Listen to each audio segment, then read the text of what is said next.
ছেলে জয়কে বিদেশ পাঠাচ্ছেন সাকিব অপু। সাকিব খান ও অপু বিশ্বাস ছেলে আবরাম খান জয়কে পড়াশোনার জন্য বিদেশে পাঠাচ্ছেন। বিষয়টি জানিয়েছেন অপু বিশ্বাস নিজেই। তিনি বলেন, সাকিব ও আমি দুজন মিলেই ছেলেকে বিদেশে পাঠানোর সিদ্ধান্ত নিয়েছি। চলতি বছরেই পড়াশোনার মধ্যে জয় বিদেশে যাবে।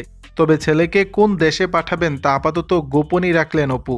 সম্প্রতি ঈদ আড্ডায় হাজির হয়ে অপু বিশ্বাস বলেন, যখন আমি আমার জয়কে নিয়ে প্রথম টিভিতে আসি তখন শুধুই একজন মায়ের জায়গা থেকে এসেছিলাম। এটার জন্য অনেক কথা শুনতে হয়েছে। সেই সঙ্গে এখন সামাজিক মাধ্যম যতটা উপকারী, আমার মনে হয় তার থেকে বেশি ক্ষতিকর। মানুষ অনেক কথাই বলবে, সেগুলোকে পাত্তা দিলে নিজেদের ক্ষতি। যাই হোক, সবকিছু মিলে বছরটি সাজিয়েছি। অপু বলেন, ছেলেকে বিদেশে পাঠালেও জয় ও নিজের কাজ নিয়ে থাকবো। জয়ের বাবা সাকিবও সেভাবেই থাকবে।